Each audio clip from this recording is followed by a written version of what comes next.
दक्षिण भारत में अनेकों आकर्षक और पौराणिक मंदिर हैं। इन मंदिरों की आकृति, इनकी बनावट कुछ इस प्रकार की है कि यहाँ प्रवेश करते ही एक अद्वितीय अनुभूति होती है। इन्हीं में से एक अनोखा मंदिर है तिरुपति बालाजी, जो न केवल भारत अपितु विश्व के अनेक देशों में प्रसिद्ध है। यह भारतीय वास्तुकला एवं शिल्पकला का उत्कृष्ट उदाहरण है।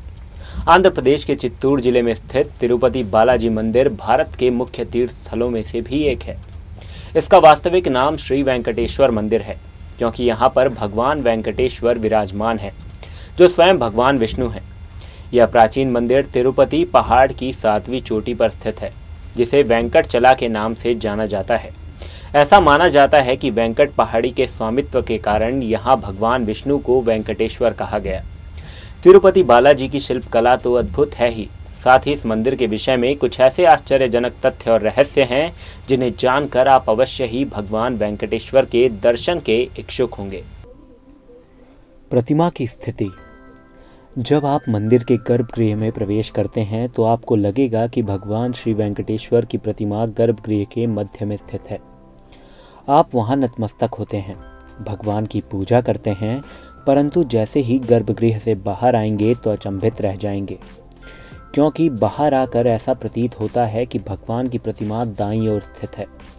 रोचक यह है कि प्रतिमा को इस प्रकार स्थापित किया गया है कि मंदिर में आने वाले प्रत्येक भक्त का अनुभव समान ही रहता है। अब यह केवल भ्रम है या कोई महिमा, इसका पता आज तक कोई नहीं लगा पाया है।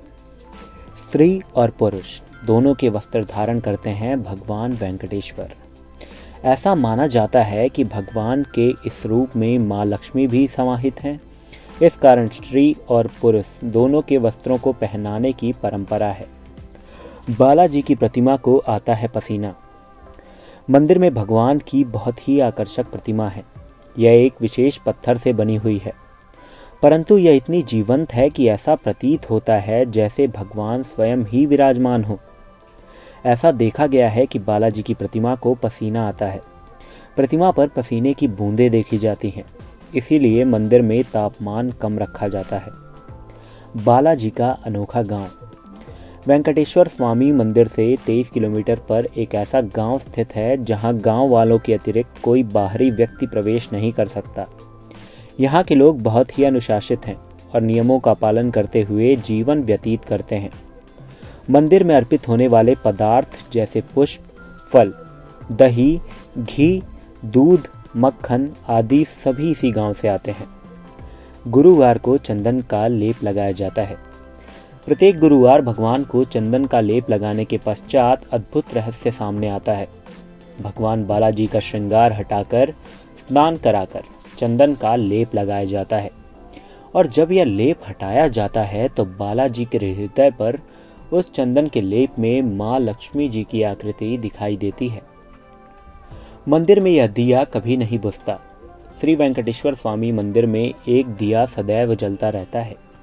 आश्चर्यजनक यह है कि इस दीपक में कभी भी तेल या घी नहीं डाला जाता। यहाँ तक कि यह भी ज्ञात नहीं है कि इस दीपक को सबसे पहले कब और किसने प्रज्वलित किया था। पचाई कपूर। भगवान वेंकटेश्वर की प्रतिमा पर पचाई कपूर लगाया जाता है। इस कपूर के विषय में कहा गया है कि यदि यह किसी भी पत्थर पर लगाया जाता है तो पत्थर में कुछ समय में दरार पड़ जाती है, परंतु भगवान बालाजी की प्रतिमा पर पचाई कपूर का इस प्रकार का कोई प्रभाव नहीं होता। असली हैं बालाजी के केश।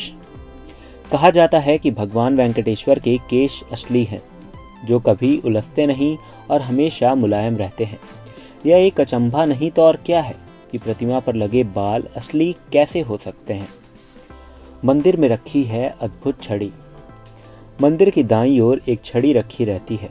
यह वो छड़ी है जिससे कभी बचपन में भगवान बालाजी की पिटाई की गई थी। कल्पना कीजिए कि यह वो छड़ी है जिसने भगवान को स्पर्श किया था। पिटाई लगने से इस छड़ी से भगवान की थोड़ी में चोट लग गई थी। इस चोट पर चंदन का लेप लगाया गया था, इसी कारण उनकी थोड़ी पर चंदन का लेप लगाया जाता है। प्रतिमा से आती है लहरों की ध्वनि। भगवान वेंकटेश्वर की प्रतिमा पर कान लगाकर सुने तो समुद्र की लहरों की ध्वनि सुनाई देती है। ऐसा भी कहा जाता है कि भगवान की प्रतिमा सदैव नम रहती है। फिलहाल के लिए इस रिपोर्ट में सिर्फ इतना ही। आपको कैसी लगी ये रिपोर्ट कमेंट बॉक्स में हमें कमेंट कर जरूर बताएं और ऐसी खबरों को पाने के लिए देखते रहें हमारा चैनल नेक्स्ट 9 न्यूज़। धन्यवाद।